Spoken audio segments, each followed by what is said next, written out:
Let me now introduce TMC leader and TMC MP Derek O'Brien is now with us. Mr. O'Brien, thank you so much for speaking to NDTV. Let's talk about West Bengal. We know, and I would first of all like to ask for your immediate response to this constant bickering, this constant back and forth between the West Bengal government as well as, I won't say the central government, but the BJP central unit, where they have constantly accused the West Bengal government of hiding data, fudging numbers, not allowing doctors, intervening in the work of the central government. First of all, your response on that. Okay, if you want to give the benefit of the doubt that this is not the central government, but this is only the BJP, some members of the BJP, I'll leave that to your judgment. But I've got some facts and then your viewers can come to their own conclusions. Sure. Two of our districts, Kalimpong and Jalpaiguri, have not had a COVID case for the last 1 month. The last COVID case was on March the 2nd. Our question, why were they then included in the list of red districts, red zone? Why are they a red zone? Number two, on April the 18th, these same two districts did not have a case for the last almost 17, 18 days. And yet the central team from the ministry decided to visit these two zones. Our question, what is the basis for choosing red, orange and green? You know, in school, we used to have something called pin the donkey, where you would blindfold it and then you had to go and put the tail where the donkey was. Are we following some system? Is there some data?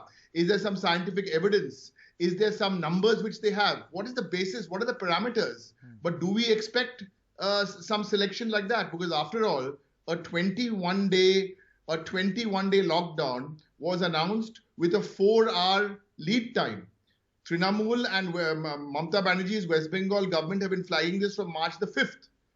So we are the people who set up quarantine centers, 580 of them. We are the people who quarantine 60,000 people. So this is not the time to do politics. And I'm afraid you cannot now make a difference between some level of leaders, some flunkies from BJP are doing the politics, but the central government is not doing the politics. I won't buy that. Mr. O'Brien, since you mentioned this twice, I would like to clarify the reason why I said some leaders of the BJP, because these statements are coming from those leaders. Now you accuse the central leadership. I'm just going by what officially I can quote. That's my position. I thought I should clarify. Fair enough. Yeah. I think that's absolutely fair enough. You know, it's like there are so many other facts. How from 4 zones we understand, and we're doing all it takes in those 4 zones. And that's why we were prepared right through March. We only had 2 testing centers in March. Those 2 testing centers have gone up to now 14 testing centers. Our numbers for testing have quadrupled in the last 5-6 days. So all these efforts have been made. The Kolkata police is a shining example of how a lockdown should be implemented. Have we been perfect? Of course we haven't been perfect. But I think, Mr. Upadhyay, there's a bigger issue here. The states are the implementing authorities. When I last read the constitution, it said India, that is Bharat, is a union of states. Where is our GST money? The states have become broke now. You're not giving us our GST money. Where in a PM cares, you've made your own rules now. So for CSR, states cannot get CSR. You have appointed a former BJP MP who is now living in a big bungalow in Calcutta and is creating problems. He's a former BJP MP and he's speaking now with great constitutional elan without any authority. We need to forget the political differences.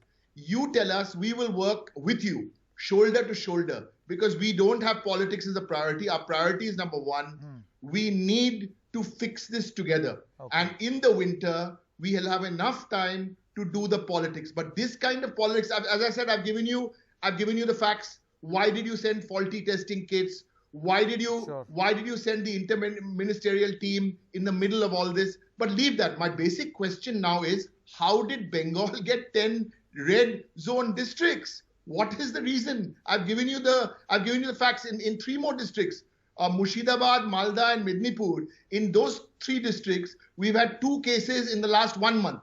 You made that into a red zone? No. But I think, as your reporters were reporting, the states have to take the responsibility. We will do the dirty work. We will implement this. We've understood what's going on in the last 5 or 6 weeks. The states have to do the dirty work. The center will take the credit. That's okay. Let whoever take the credit, it doesn't matter.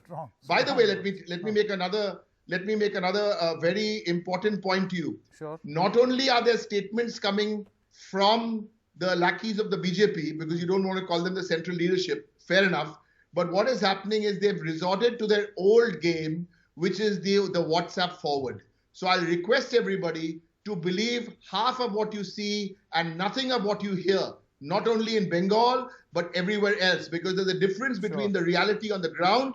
There's a difference between what the reality is and what the perception is. And I'll be the first person to say, as our chief minister said with all humility, she said this, that listen, we could get so many things right, we could get 1 or 2 things wrong, but that doesn't take away any from the credit of the doctors, the nurses, the healthcare workers who've been covered with an insurance of 10 lakhs of rupees each. And there are so many other things which are happening right. Let's focus on the positives. Let's leave the politics out. Okay. Derek O'Brien, many thanks for joining us and putting things in perspective, your point of view. And as you say that these are not just the flunkies in the National Party, but also people in the government.